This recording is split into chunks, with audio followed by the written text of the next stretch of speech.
Ok. Mais moi, je vous Ça vient reprends, tout. Hervé. Pourquoi? Je suis fier du Cameroun parce que, Ah bah heureusement, Sans j'espère. doute un peu. Ah oui, non, parce j'espère.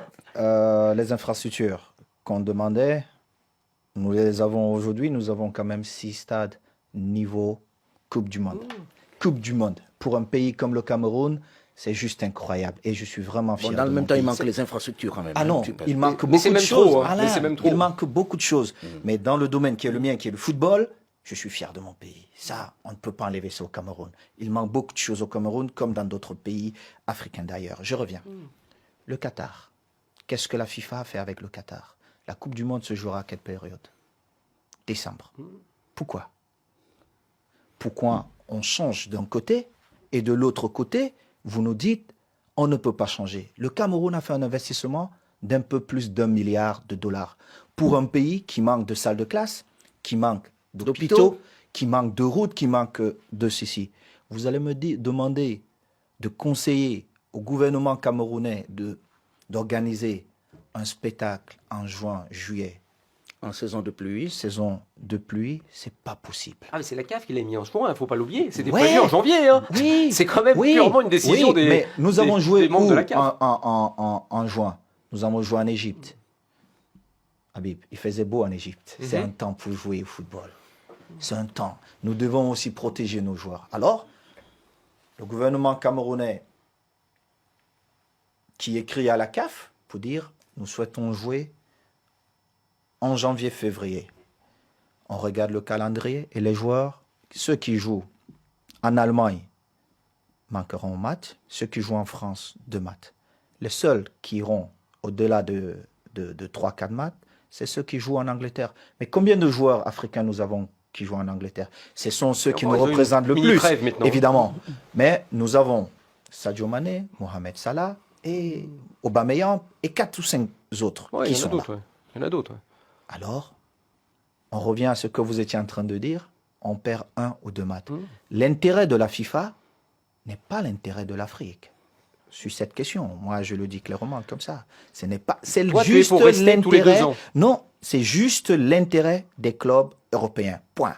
Ça et ça. Vous voulez dire que on ne peut la pas FIFA le n'a défendu permettre. là-dessus que les intérêts des clubs européens. Des clubs européens. Et ça, on ne peut pas l'accepter. Quand vous me dites, il faut jouer la Coupe d'Afrique chaque 4 années. Et comment on finance le football?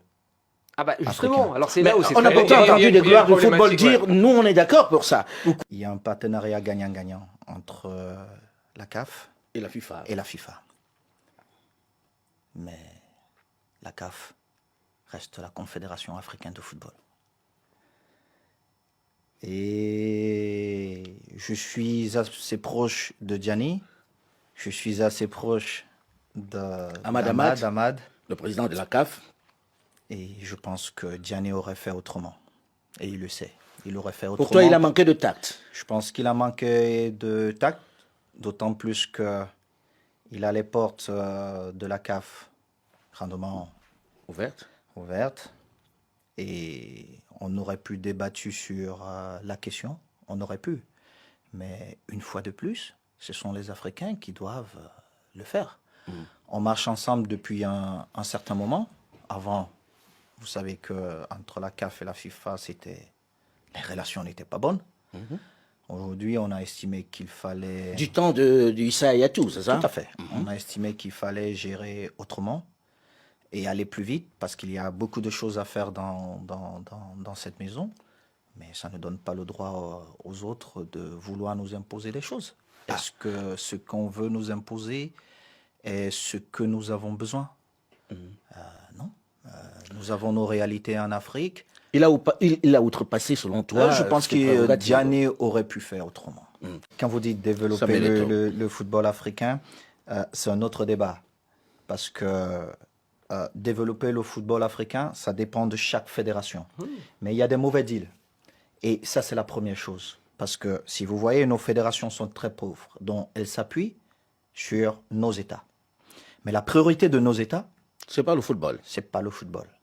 Et bien même, quand il y a des fonds alloués pour ce football, il y a beaucoup de chantage. Il n'y a pas une vision, il n'y a pas une politique pour développer le sport ou le football en particulier. Je te prends l'exemple du Cameroun, une fois de plus. Moi, quand je décide un peu de me mêler de toutes ces choses, Maître Api, qui arrive à la tête de la fédération, il n'y avait pas une comptabilité retraçable où on pouvait voir ce qui se passe. Il crée une comptabilité. C'est une réalité qui est là aujourd'hui. La fédération, aujourd'hui, essaye de fonctionner. Le football jeune a repris au Cameroun. Là, je discute tous les jours avec ceux qui s'occupent du football chez nous, pour le dire. Le plus important pour nous, c'est de développer notre championnat. Parce que, les gens se focalisent sur nos équipes nationales.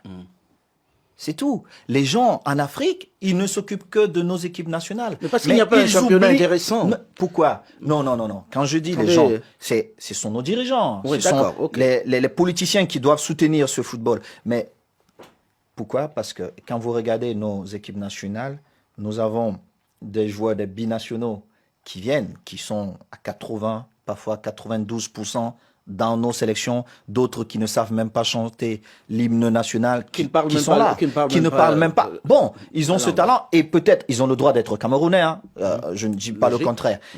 Mais, ce que nous devons développer, c'est le championnat national. Le championnat, pour que ce championnat nous permette d'avoir des joueurs dans nos différentes équipes nationales et pouvoir permettre à cette équipe nationale de ne pas vivre un certain chantage.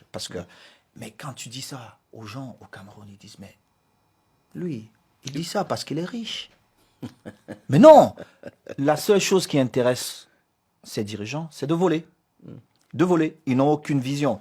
Quand tu viens, tu dis, j'ai besoin d'un sélectionneur, 4 ans, qui vient, qui me réorganise toutes les équipes nationales, qui réorganisent l'équipe nationale senior, où les joueurs ne viendront pas dire moi je ne vais pas jouer en sélection parce que je ne suis pas l'ami de tel.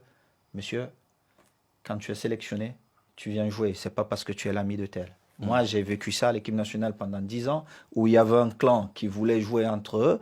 Pourtant, les meilleurs n'étaient pas dans ce clan. Il y avait 1 ou 2 joueurs qui méritaient de jouer, mais vous ne pouvez pas prendre un groupe d'amis et les mettre dans une équipe nationale qui défend 25 millions de personnes. Donc, toutes ces choses. Mais quand vous le dites, Alan, moi, on m'a traduit au conseil de discipline. Un de tes amis ministres. Merci beaucoup. m'a carrément menacé lors du truc qu'ils ont organisé entre eux pour dire aux Camerounais, non, c'est Samuel le fautif. J'ai dit non. Vous ne pouvez pas prendre quelqu'un qui ne sait pas lire, vous le mettez team manager. Ce n'est pas possible. Je ne sais pas de quel ministre il s'agit, mais en tout cas... Tu sais de quoi je parle, Alain. Moi, je dis, pour organiser le football africain, les Africains